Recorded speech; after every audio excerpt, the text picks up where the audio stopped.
Okay, I'm going to get started if that's all right. I know that we've got an hour to get through lots and lots of conversation and questions and ideas about human rights and abortion today. So, welcome everyone to this webinar titled Human Rights Promoter or Pariah, the United States Record on Abortion. We're hosting this today because, as many of you will know, yesterday, December the 10th, was the 75th anniversary of the Universal Declaration of Human Rights, which forever enshrined the rights to life, health, bodily integrity, non-discrimination, sexual and reproductive rights, and many more human rights that for most of us can sometimes take for granted. And yet, as the saying goes, human rights, we'll miss them when they're gone.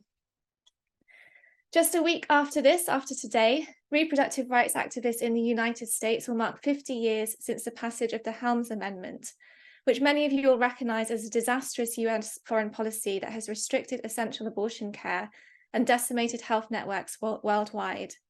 And of course, we're talking about human rights and abortion today in the context where Roe v. Wade has been overruled for nearly a year and a half now, and abortion bans are wreaking havoc across the US. My name is Sian Norris. I'm an investigative journalist specializing in women's reproductive rights and sexual and reproductive rights more broadly. And I'm really, really privileged to be hosting this discussion today with some absolutely fantastic speakers who I'll introduce in a moment. But before we get started, I just wanted to do a little bit of admin. This webinar is being recorded, and if any of you have to leave in the middle or you can't stay for the whole time, the recording will be made available after this event. We're going to open up the event to questions at the end of the discussion between me and the panelists. And if you do have a question that you want to submit, please do so using the chat or the Q&A section, which you can see at the bottom of your Zoom screen. And I don't think there's any more admin to do, so I'll get straight on with introducing our panel.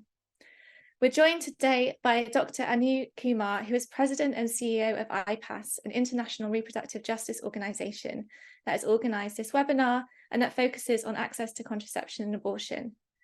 Dr. Kumar is internationally recognized as an advocate for women's rights and a thought leader in global health, and has previously worked at the World Health Organization and spent 7 years at the MacArthur Foundation in their population and reproductive health program. Also from Ipas, we're joined by Dr. Jean-Claude Mulunda, who leads Ipas's work in the Democratic Republic of the Congo. And he is an experienced trainer and outspoken advocate for sexual and reproductive health and rights, and has fought for universal access to high quality care, including access to safe and legal abortion for more than 12 years. Payal Shah is the director of the Program on Sexual Violence in Conflict Zones at Physicians for Human Rights, and is a fellow with the International Reproductive and Sexual Health Law Program at the University of Toronto Faculty of Law. And Akila Radhakrishnan is the president of the Global Justice Centre, where she leads its work to achieve gender equality and human rights, and has taken part in groundbreaking legal work on both abortion access in conflict and the role that gender plays in genocide. She has briefed the United Nations Security Council and the United Kingdom and European parliaments on these issues, and regularly advises governments and multilateral institutions on issues of gender equality and human rights. So thank you so much, all of you, for joining us today. And I'm sure there are many experts in our audience who will have lots of interesting questions. But to start off, I want to open things up to all of the panel with a kind of question to get us thinking about why we're here today. So in December the 11th, 2023, can we call the US a defender or a denier of human rights, and why? So Payal, could we start with you, please? Thanks so much. And maybe before I jump in, I wanted to start by really saying thank you to the co-organizers today, Ipas and Global Justice Center, for inviting me to this panel. It's really such a critical conversation, especially coming on the heels of several recent moments where the US has faced firm rebuke of its human rights record on abortion, as well as on another set on many other key issues. So, as I said, this is a complex question because the US in many ways conceives of itself as a global defender of human rights. Many Americans work side by side with global colleagues to establish the world's leading human rights treaties, many of which we will discuss today. Yet the US itself hasn't signed and ratified many of these different treaties. And even where it has signed and ratified, it often will hold reservations or state that it is not otherwise necessary for it to comply with these standards. We also see over and over again, America hold itself unaccountable to adhering to these same human rights principles that it is promoting globally, leading to a feeling of hypocrisy. In the work of my organization, we see this exceptionalism across a range of issues. I work for Physicians for Human Rights, which was founded in 1986 on the idea that health professionals have a specific role to play to stop human rights violations and to document atrocities where they're occurring. We come from the perspective of medicine and science, including forensics and public health, to really understand how laws and policies are leading to harm and to advocate against these. And what we see time and again on a breadth of issues in the US is the government failing to comply with basic international human rights standards. We've documented human rights violations occurring under the oversight of the US government on a range of issues, including excessive use of force by law enforcement agents leading to deaths in police custody, ill treatment of foreign nationals, particularly those seeking asylum, and other types of protection in the US under family separation and zero tolerance policies, as well as poor conditions in immigrant detention centers. And of course, the issue we are here to discuss today, abortion and sexual and reproductive health and rights. In the US and globally, we see over and over again how US policies lead to barriers, not just to abortion care, but more broadly inhibit women, pregnant people, and their families from being able to enjoy their full breadth of human rights. This includes both through domestic laws and policies, as well as through foreign policies that lead to family separation, perpetuate discrimination, that particularly create challenges for individuals who experience heightened forms of discrimination to have access to the care, services, and rights necessary, and also limiting funding and implementation of services as a positive right. So often human rights in the US is conceived of as what the government must not do, as opposed to what the government must proactively do. So I'll stop there and turn it over to others. I'm sure there's a lot more to say, but just to say that it's a broad concern and a broad issue to be calling for the US to be complying with these international human rights obligations. Thank you so much. And I think that point about human rights being seen as what the government should not do rather than what they should do is really key, and something that we miss a lot of the time. We think about human rights violations as sort of almost being from this negative, but actually what can we proactively be doing as government in order to protect human rights and secure those human rights? Anu, what about you? Denier or defender of human rights? Yeah, thank you so much, Sean, and thank you to my co-panelists for being here today for this important conversation. I would argue that in many ways the U.S. has fallen down on the job of protecting human rights, particularly when it comes to abortion, for quite some time.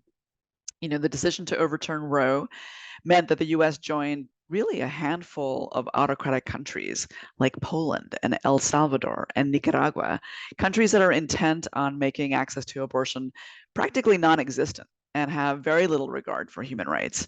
Abortion has been banned in Nicaragua since 2006 and has resulted in an epidemic of child mothers. Hundreds of girls in Nicaragua who become pregnant each year as a result of rape are forced to by law, carry out the pregnancies to term. Poland is one of only 2 European Union countries where abortion upon request is not legal. And even though abortion is legal in cases of rape, for instance, a certified letter from a public prosecutor is needed to prove that the rape occurred. In U.S. abortion rights advocates, we've been warning about this for years. We've been writing about Nicaragua. We've been testifying about this. We've been, raising the alarm for quite some time that, this can happen in the world. It is happening in the world, and it can occur here. And that's exactly what we're seeing now in a post-Dobbs United States. We saw a 10-year-old girl who became pregnant as a result of rape, who was forced to travel out of her home state of Ohio because of a trigger law banning abortion after 6 weeks, which took effect after Roe was overturned. In November, we saw a group of anti-abortion activists who filed a lawsuit in Texas asking for a court order to withdraw longstanding approval of mifepristone by the FDA. Now, mifepristone has been available for decades, and it is very safe. The research is very clear. But of course, the ultimate goal here is to remove these pills from the U.S. market, knowing that they have become an extremely important aspect of abortion access in the United States, particularly now that abortion is even more restricted legally in this country. And of course, we're watching with horror the case of the woman in Texas who, I believe just on Friday, the Texas Supreme Court put on hold the judge's ruling that approved an emergency abortion. Why is this being adjudicated? I mean, this woman is dealing with a fetus that has a fatal diagnosis. Her health is literally on the line, and she's carrying a non-viable pregnancy, and her situation is being discussed in a court of law, not in with her doctor or not in a medical setting. It's completely insane, and it's completely like what we've seen happen in Nicaragua and places where human rights are absolutely not respected at all. So, we know that Roe, even when it was in place, didn't guarantee access for everyone. There were people who struggled to get access even back then, but it's definitely become much, much harder for everyone. And the thing that's really quite frustrating is that we actually know as a community what needs to happen. The World Health Organization in 2022 issued a guidance, an updated guidance on safe abortion, and the framework could not be clearer. Abortion is essential health care.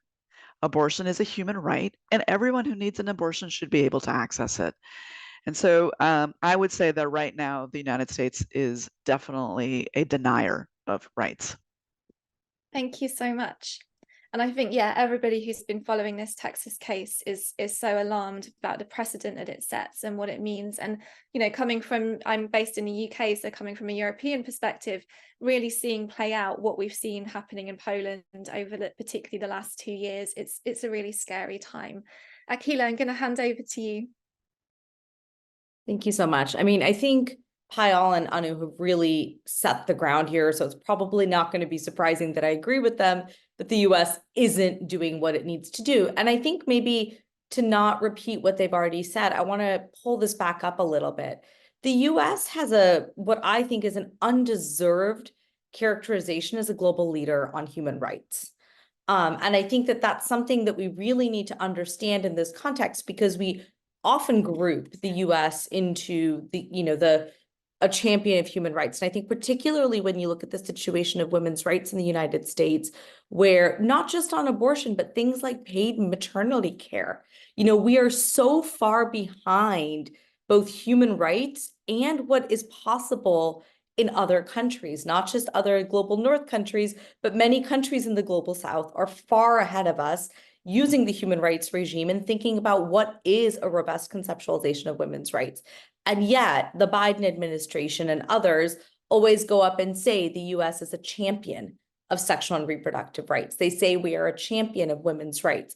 And I think a piece of that is, and Payal touched on the exceptionalism bit, is that we view here in the United States that human rights is for the other. Human rights is a foreign policy imperative. It's about women in Afghanistan. We don't talk about the human rights of people here in the United States. We often talk about civil rights, we talk about constitutional rights, but they're really grounded in a very uniquely American perspective. And frankly, in the context of a constitution, one that was written over 200 years ago without, let's say, a robust or a modern understanding of what the rights framework is, right? So, and I think the other piece that I'll just maybe highlight quickly is that US was such an important part of the development of the human rights system, but they've signed relatively few treaties. The few treaties that they have signed, we've failed to meaningfully domestically incorporate in any way. We put a lot of conditions when and if we ever sign a treaty, and then we just kind of use them as, at best, top-level guidance, right? There's very few opportunities to be able to vindicate the human rights regime here in US courts. Some very clever work has been done, but it's a limited framework. And I think that that's the other piece that I want to highlight, is that in addition to not seeing this as something that's here for the United States, the US isn't a promoter of the system because they're not meaningfully incorporating the system into our own, policies and positions. And, depending on the administration, I'll just end with one last point, going back to kind of SRHR. In the last administration, we also saw we saw the Trump administration actually try to take leadership as a global regressive leader on sexual and reproductive rights. For example, they got a coalition of UN states together in what they call the Geneva Consensus Declaration to actually say that, that these states don't believe completely contrary to any experts or grounded in anything, that abortion is a human right. And while the Biden administration very quietly withdrew from it, they've actually done nothing to assert or reframe the issue and say, actually, here in the United States, we believe that abortion, reproductive rights are fundamental human rights. And so there's this kind of, even where Democratic administrations who should be champions are taking steps, they tend not to be very assertive or vocal about what is human rights, how it applies here at home. And then you see by contrast, and I know we're going to talk about the Helms Amendment a bit later, you see how in external engagement, Republican and other administrations are trying to take regressive steps to actually take leadership and define how we define these rights under international law. And so I think that those contrasts are there. And I think it certainly at this point puts the US in a position, both domestically and internationally, of being a pariah on human rights. Thank you. And from your perspective, Jean-Claude, in the DRC, do you see defender or denier? Thank you so much for the question. I would like to back Akila on Geneva Consensus, for example, where we saw US forcing foreign countries to sign a document that they didn't even understand the content. We followed up with the government in DRC, for example, to see if they really understand what they signed, because what they signed was against the provision of Maputo Protocol. They also signed it, and they are currently implementing. But it was like, oh, we didn't know, we didn't read. They don't ask us to sign. So which means that not only the US ban abortion at home, but also they're trying to ban it abroad. And they use their influence. That would be a positive influence for women. Unfortunately, they use that to increase the burden on women that already have many other problems. We're living on totally different context.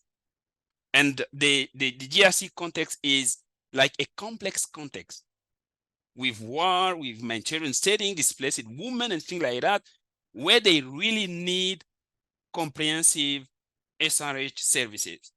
Unfortunately, they don't not only do not allow them to have access to the services, but also they use their influence to push government to sign the document like the Geneva Consensus.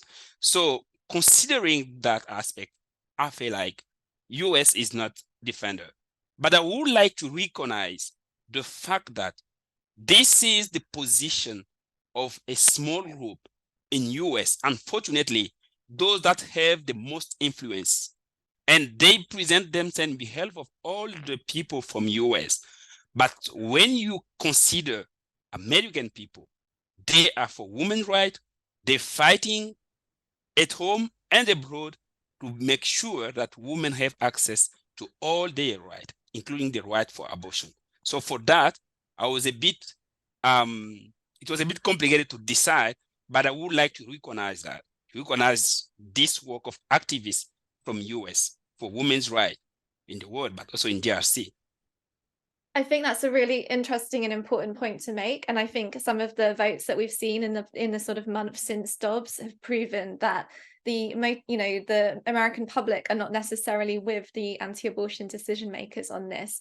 But Akila, I wanted to come back to you, and you touched upon it in your answer already, but we can expand on it some more. Obviously, at the Global Justice Centre, this is about achieving global gender equality through the promotion of human rights. And you've mentioned the Geneva Convention and the Geneva Consensus, and also the ways in which the US doesn't necessarily sign up to treaties. But are there other examples of how the US approach has diverged from other countries when it comes to international human rights and the consensus from experts?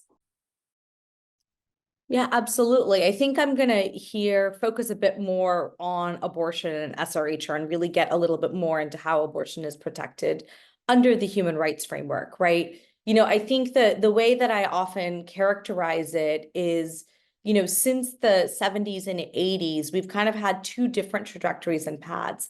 We've had this international human rights path, treaties that were written and developed in the 70s and 80s, which today have been, very robustly interpreted by human rights bodies, experts, and courts to protect access to abortion, and access to abortion as a matter of a range of fundamental rights, right? In the United States, we're often talking about this limited right to privacy in the Constitution, but internationally, it's considered as a fundamental part of the right to life, the right to health, the right to be free from non-discrimination, the right to non-discrimination, the right to be free from torture, cruel, inhuman, and degrading treatment.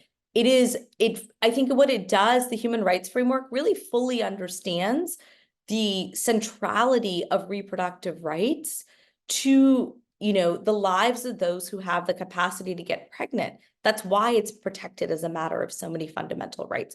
And that progression has consistently been one of progress. We've seen it, most recently, the Committee on the Rights of the Child actually came out with a really strong ruling as it relates to abortion, which was one of the committees that had been a bit quieter in the past. And so we're really seeing that in the United States, since the day that Roe v. Wade was decided, we've seen regression.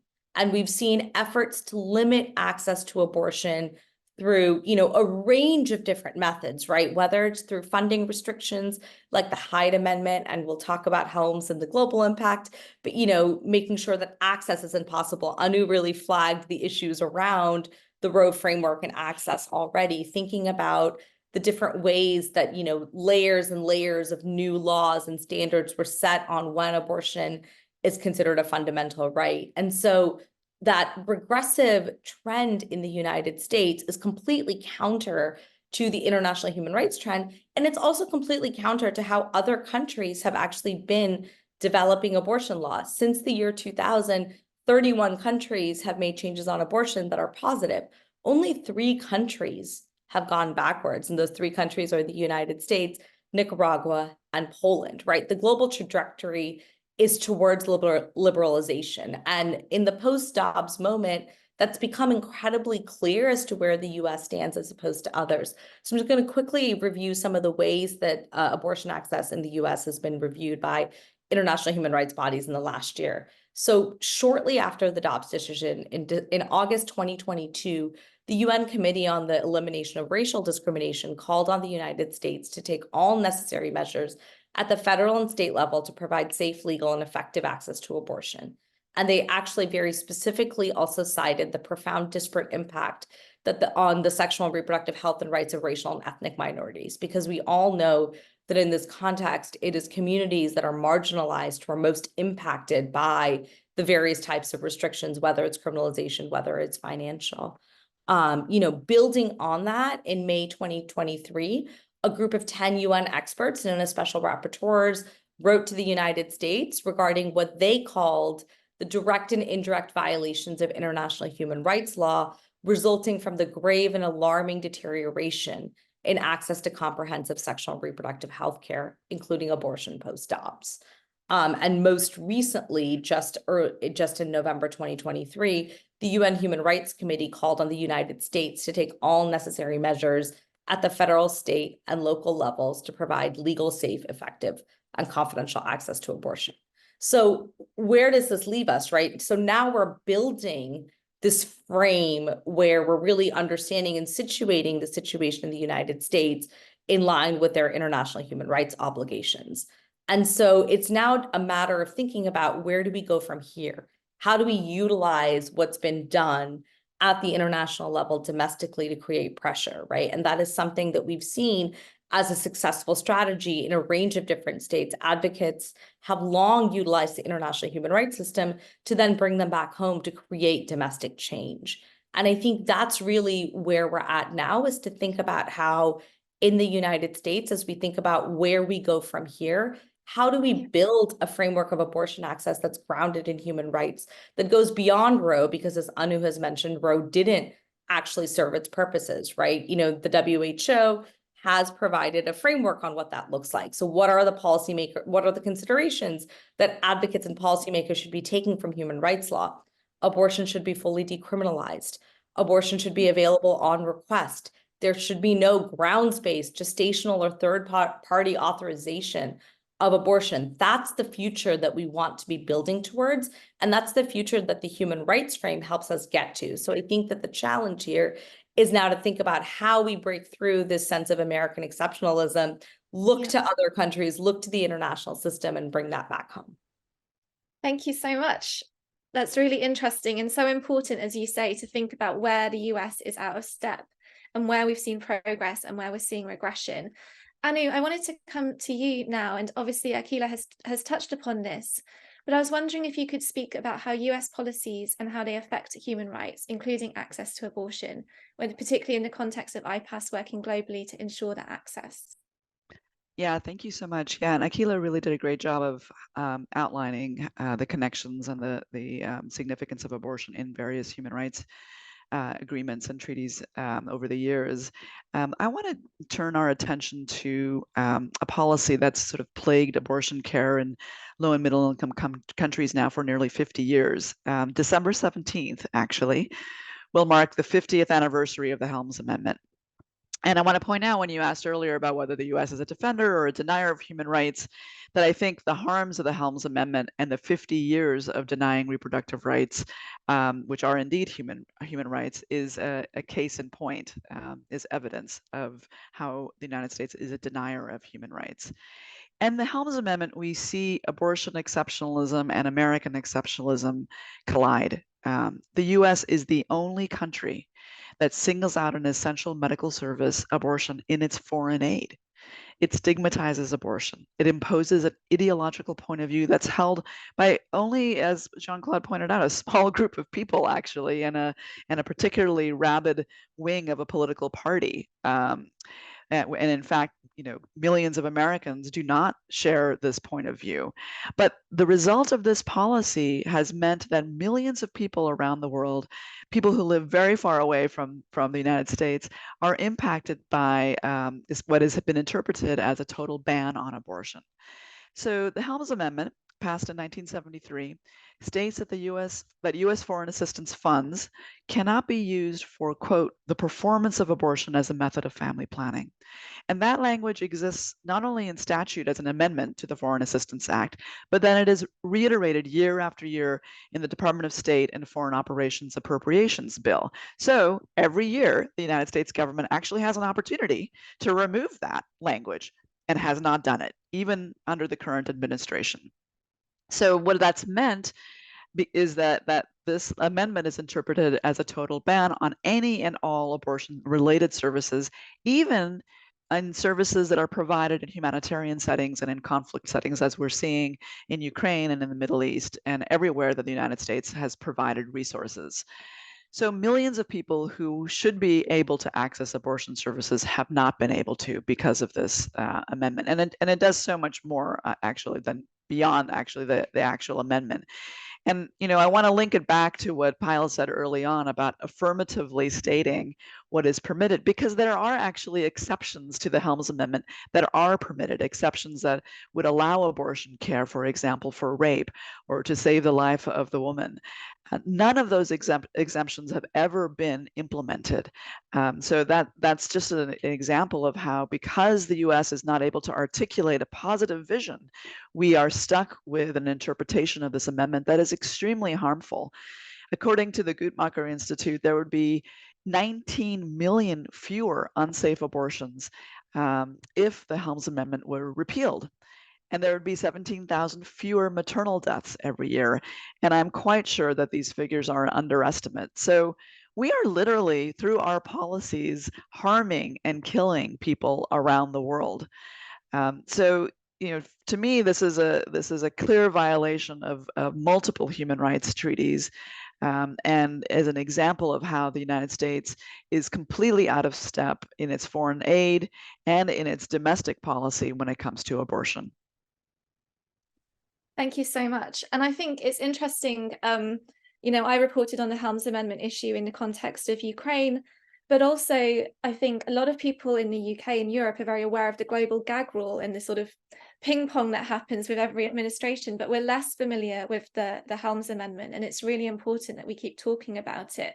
And that's why I wanted to hand over now to Jean-Claude and to ask you if you could give a little bit more detail about how the Helms Amendment affects people in the DRC trying to access abortion services, particularly in the context of the ongoing conflict and the displacement of people and families as a result of the conflict, and how that, you know, the Helms Amendment is inhibiting people from accessing reproductive health care.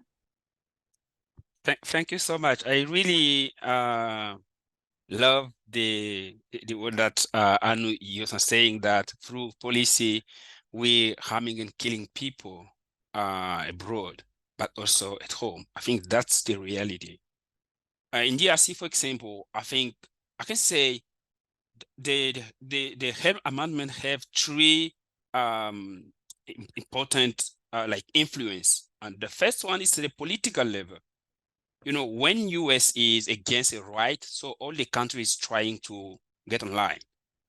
So which means that, for example, we were starting the implementation of the protocol, and then one of the questions from the government was like, okay, now the US is changing their law related to abortion. Is it still important for us to do the same, like to continue implementing Maputo Protocol or not? And of course, we lost some weeks discussing if we should continue working with Maputo Protocol to get standard guidelines or not, just because it was even not a letter. It was even not like a notification from US. No, they just followed from media what is happening there. And they feel like they should anticipate by changing by themselves and get the position of the US. This is true. And this is what's happened in many countries, especially where the US have like support through USAID or some other project. The second thing is on the health system. Many of the health systems in Africa are relying on donation. And US is one of the larger donors in Africa, especially for health. So which means that when they ban abortion in all their program, so everywhere they provide services, facilities, providers, and community can support abortion. So it's increased stigma within the health system, but also in the community.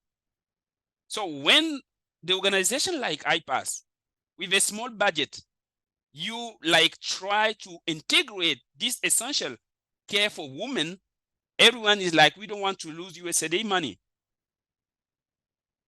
And you're not able to cover what they're covering right now. So it's sometimes a big discussion, advocacy to be sure that they understand and they integrate those services. And this is even if we have like the Maputo Protocol, which is applicable in DRC, and the Ministry of Health have developed standard guidelines. We had, for example, a discussion on the medical management of rape. USAID is one of the donors that is supporting different development of the policies and things like that. Our role as Ipas is to make sure that the right to access to safe and free of stigma abortion is integrated in all the policies that the Ministry of Health and the government develop when it's regarding to women's rights. And we had like discussion with the USAID partners because they said if Ipas include abortion in this policy, we no longer continue supporting this, the implementation or the final development. It was a big discussion. So which means that it's not just about what like is happening in US, it's also even about how the partners, the USAID partners on the ground understand what is said by the law, because they always focus on what is not allowed, but never on what is allowed or what is feasible. And the last thing is on the partners. Many of partners that intervene, for example, in humanitarian setting, most of them receive USAID funds, which means that they can't integrate abortion services. Last year in DRC, for example, we have, through our mobile clinic, provided around 2,000 abortion services to women, just in 2 camps, which means that if all the partners that are intervening in that humanitarian setting integrate in their program the possibility for women to have access to the reliable information and services, we should probably protect more than 2,000 women. As we not able to be everywhere, so it's a big problem. And another problem is that they even not allowed to facilitate like a referral for women to identify where they can receive information, where they can receive services, which is a big problem for women who are already displaced and have no one who can answer their question. Thank you. I think that's really important. It just goes to show as well that the breadth of issues that Helms causes, it's not just about the immediate healthcare, it's about information and disenfranchising women from accessing that information. And also the sort of more philosophical issue of the US deciding on another country's behalf what their laws can and can't permit, which is, you know, a big sort of issue about who has authority and where. So Pariah, I want to come to you before we go put the discussion out to questions from the audience. But you recently wrote that cases of abuse under abortion bans in the US should be seen as torture and cruelty under international law. And I was wondering if you could expand on the arguments that you made in that article and tell us more about what international law says about abortion denial and why you think it's important we understand US abortion bans in the terms of cruelty and of torture and cruelty. Thanks. Yeah, I definitely can. So, I think Anu and Jean-Claude have really acutely pointed out that these laws and policies by the US are causing really, really severe suffering. People are dying. People are experiencing physical and mental trauma and crises as a result of these laws here nationally and also in many, many contexts around the world. And within the context of much broader human rights crises, as well as conflict and humanitarian crises. And so it is really important for us to be able to shine a light on this suffering and to really bring awareness to what is happening to women and girls and pregnant people under these laws. And yet all too often for policymakers, it seems very easy to ignore these stories and to kind of brush off the harm that is caused. So one strategy globally that has been used to really shine a light on the depth of the suffering caused and the ways in which abortion bans upend profoundly individuals' lives and well-being and survival has been to utilize the international human rights protection against torture and cruel and inhuman and degrading treatment. And international human rights mechanisms at the United Nations have been a really essential vehicle for building recognition that abortion bans are leading to torture and cruel and inhuman degrading treatment in violation of international human rights law, and that governments need to actually respond and reform their laws and also issue reparations to women and girls who have been denied abortion under these bans. So international human rights law prohibits torture and cruel and inhuman degrading treatment, which I'll refer to as ill treatment because otherwise it's kind of a mouthful, in several treaties, including the International Covenant on Civil and Political Rights and the Convention Against Torture, both of which are actually amongst the few treaties that the US has signed and ratified. Legally, torture is understood as the intentional infliction of severe mental or physical pain or suffering by or with the approval of state agents. Governments that are parties to these treaties, like the US, have what's called a non-derogable obligation to prevent, punish, and redress violations of the prohibition on torture and ill treatment. What that means is that there is no excuse for not fulfilling this obligation. It is never permitted to cause this kind of harm.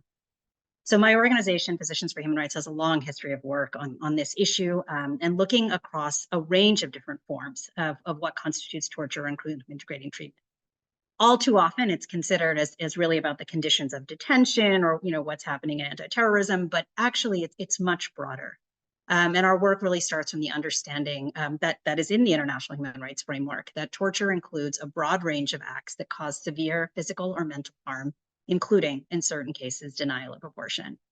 The UN bodies and experts that monitor the right to freedom from torture and ill treatment have long established that abortion bans are linked with violations of this prohibition. So, for example, the Committee Against Torture, with monitors compliance with the Convention Against Torture, has recognized that the denial of abortion in certain cases can result in physical or mental suffering so severe in pain and intensity as to amount to torture. This view has been echoed by the leading UN expert on torture, the Special Rapporteur on torture and other cruel, inhuman, or degrading treatment or punishment. Similarly, in 4 different cases from Ireland, Peru, and Argentina, the UN Human Rights Committee has also held governments accountable for violations of the prohibition on ill treatment. In cases where women or girls were forced to continue a pregnancy even after receiving news that their fetus would not survive pregnancy or sustain life outside of the womb, or in cases of pregnancy involving rape. So, for example, in KL, in 2005, the Human Rights Committee heard the case of KL, a 17-year-old Peruvian girl who was forced to carry a pregnancy to term despite a diagnosis of anencephaly, which essentially meant that if the fetus survived through pregnancy, it would die within a few days of birth. And that's actually exactly what happened to KL. So even though the doctors had diagnosed her with this condition and noted that it was going to pose risk to her life and health and recommended a termination, state hospital authorities denied her a request for an abortion, claiming it wasn't permitted under the law. She was then forced to continue her pregnancy to term with the knowledge that her baby had no chance for survival, and then forced to breastfeed for 4 days that the baby survived. As a result, she became severely depressed and required psychiatric treatment. And the Human Rights Committee found the Peruvian government in breach of its ICCPR obligation, so that's the Civil and Political Rights Covenant, for failing to guarantee KL access to therapeutic abortion permitted by its own domestic laws and ordered reparation. It's important to note, they did not find the doctor responsible, right? This is an issue of the state and the laws, and this is a problem that must be fixed. These reparations were paid to KL in 2015. Similarly, in 2011, the Human Rights Committee heard the case of LMR, who was a woman who became pregnant as a result of rape, resulting in physical and mental suffering. She was 20 years old with intellectual disabilities and became pregnant after being raped by her uncle and sought an abortion.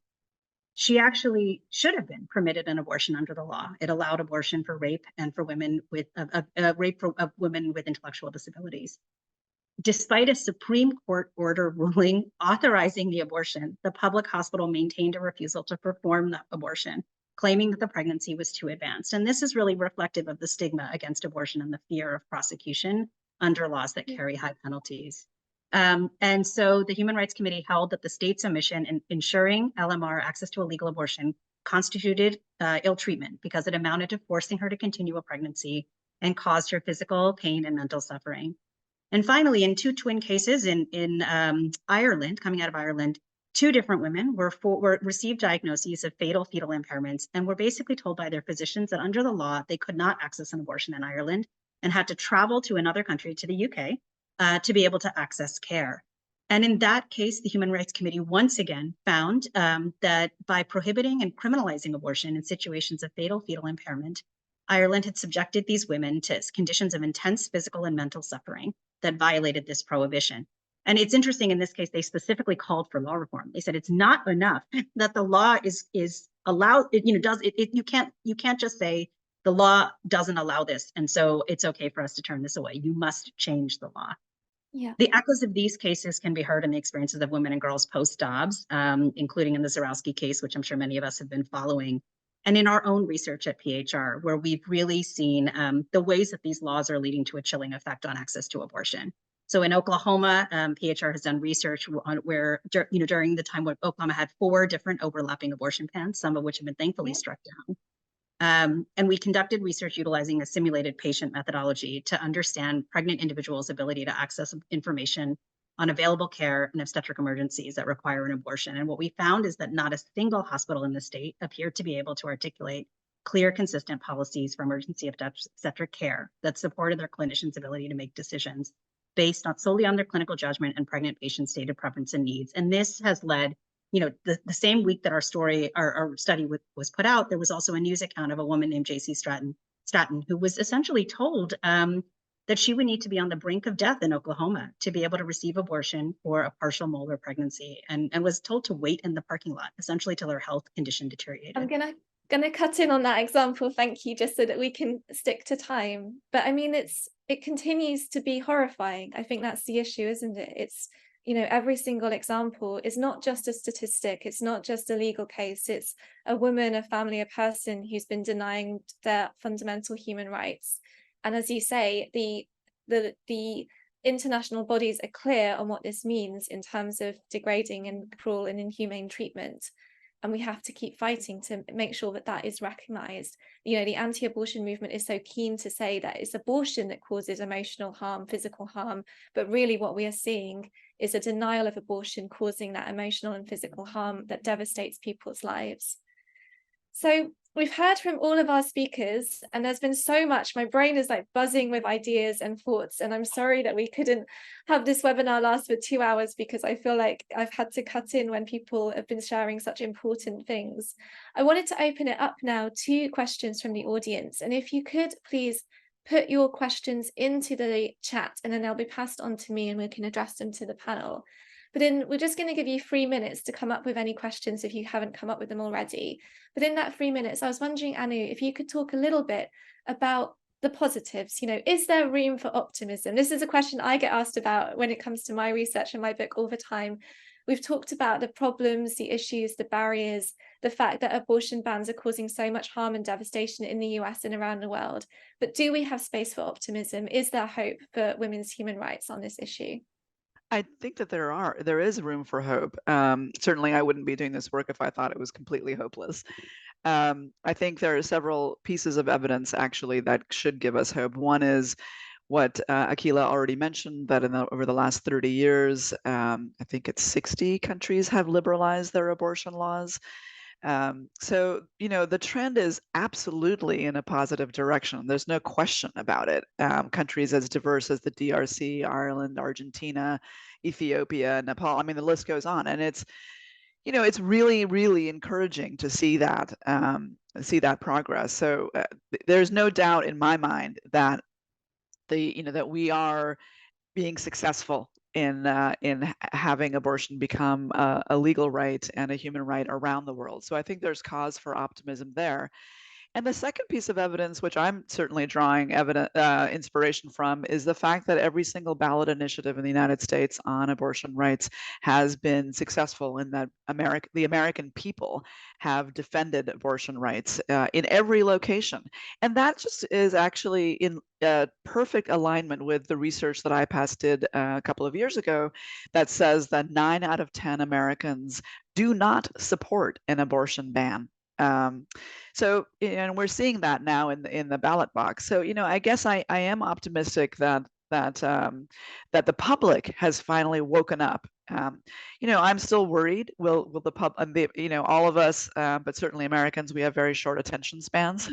So, are we going to continue to be motivated by this issue in the upcoming elections in the upcoming years? Because this is not just an election cycle issue. This is going to take much longer than one election cycle. And can we maintain that interest and that activism is an open question. And of course, the right-wing politicians and the anti-rights movement, they're not done yet.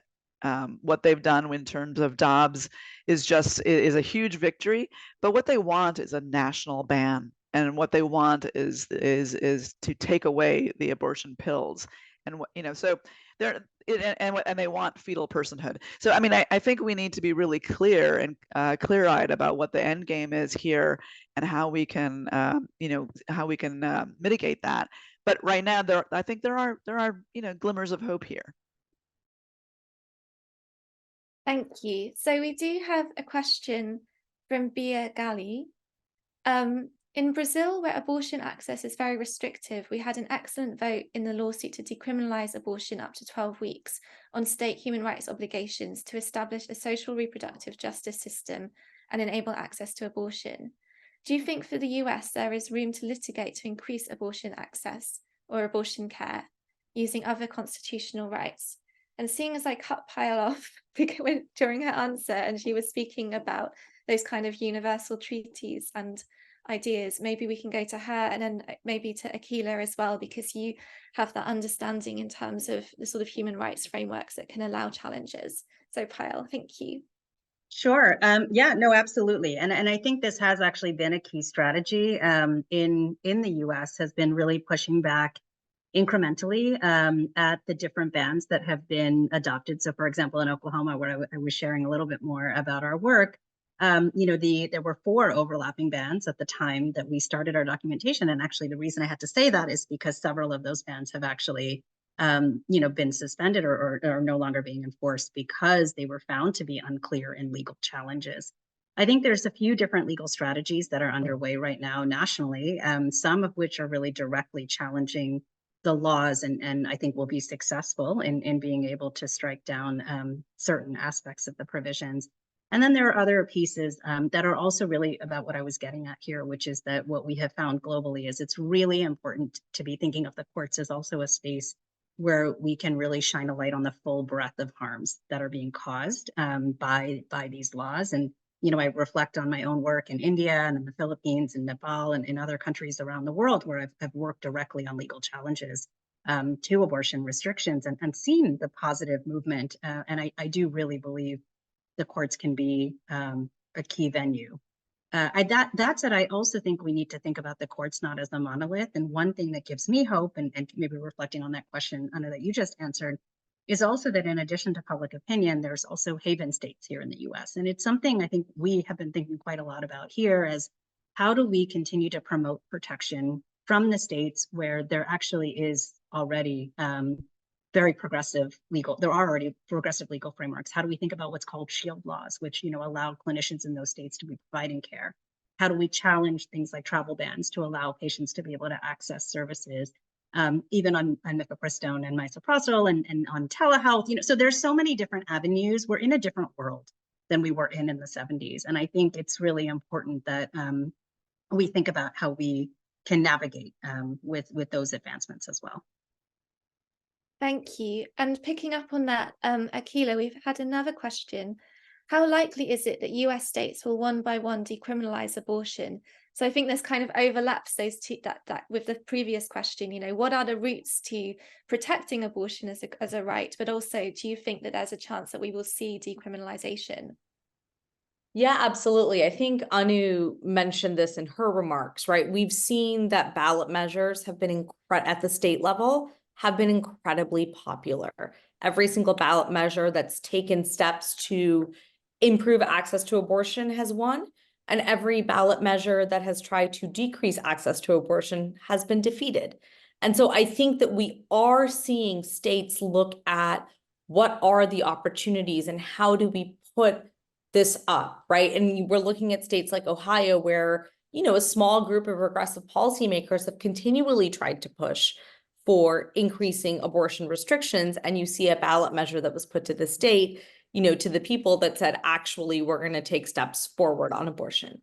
I think one of the questions I have, and it goes back maybe to my initial points, is how we then think about what we're asking for when we put state-based policies on the table. And I would argue that we really need to be looking towards this robust framework that's been developed under human rights. I think in a lot of states, there's still questions of, well, is 15 weeks the extreme, is it an extreme, or do we go for 20 weeks? And I think instead of spending our energy trying to decide arbitrary limits, which from a health and human rights perspective, the WHO has found to, that the only impact here is a negative impact on human rights and a negative impact on health, we should be focused on thinking about what is that full framework. So I think there's a piece in this conversation where we need to talk about what does it, when we say we want to decriminalize or we want to assert progressive policy on abortion, what does that look like so that our one goal is to actually make it as accessible as possible for individuals.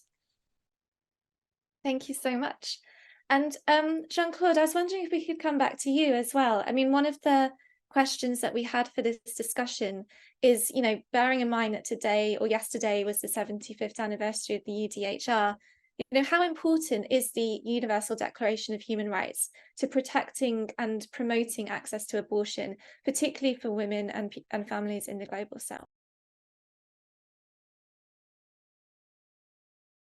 Thank you so much. Yes, for me,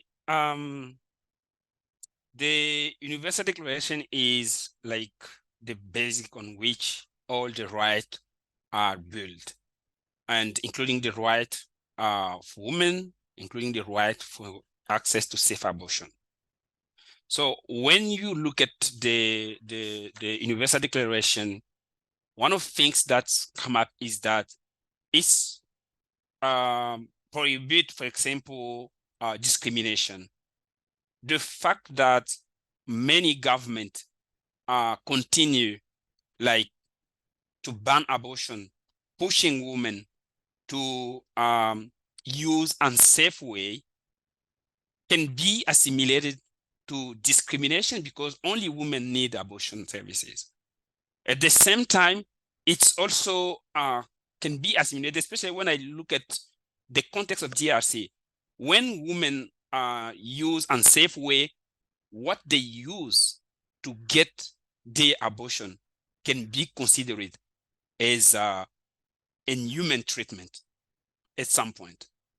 So it means for me, we celebrate just yes, but there is many things to do and even to understand, because we consider myself, I feel like there's many power word that we put on this declaration, but we really don't understand what it means. And we're not able to translate it in the real life, in daily life of everyone, including for women and young girls especially. So that's my point of view on this celebration. Thank you. And with 1 minute to go, does anyone else want to weigh in on the UDHR and what it can mean for access to abortion? So let me just say quickly that the UDHR is the basis of the reproductive justice framework. And so maybe my fellow panelists were going to mention that also, but this is the reason that reproductive justice framework exists and is as powerful as it is in the United States and around the world, because reproductive justice is based on the Universal Declaration of Human Rights, the right to have children, the right to not have children, the right to parent the children safely that we do have. It's pretty simple, but it's extremely powerful. And maybe just quickly to add on to that, I was exactly going to say that, Anu, and also that we've really seen how the reproductive justice framework has created inspiration across the world. And just a very short, note that in South Korea, for example, the activists there that were able to get significant law reform through the courts actually really gave acknowledgement to the reproductive justice framework as the framework drawing on human rights that inspired them and really helped, create the strategic direction that allowed for change to happen. So that also gives me some hope. And Akilah, is there anything you wanted to add in the last minute? No, I think everyone has really covered it all today. Maybe I'll just try to tie up back to our original conversation. I mean, I think that, what we've been talking about today is from a range of different perspectives, how the US can do so much better when it comes to actually, if they want to live up to their own assertion that they are a human rights champion and a champion of SRHR, there's so much to do that everyone here on this call has discussed today. And that, those are acts that lay with, responsibility that lays with everyone from the president down. And everyone has something that they can do to make the human rights picture and situation in the United States better for people with a capacity to get pregnant. So I think that the call here is we have the baseline, so let's figure out how we make that happen. Thank you so much. And I think that's a really important call to action to end on. We know that the importance of access to safe and legal abortion, we know the difference that it makes to people's lives. And we know that we have the international human rights frameworks to allow that to happen. So the next step to do is to make sure we do that, I think it's really important, as Anu said as well, to remember that optimism. The momentum is in favor of reproductive rights and reproductive justice. The majority of law changes have been progressive and the minority have been regressive. We can do this and we have the tools with which to do it. So, let's use this opportunity to go away, strategize, think, and protect and progress women's and people's reproductive rights for the future. Thank you so much to Dr. Jean-Claude Malunda, to Anu Kumar, to Payal Shah and to Akila Radhakrishnan for speaking with us today. Thank you for your questions, and thank you to Ipas and Global Justice Centre for organising today's webinar. It's been a real privilege to share this space with you.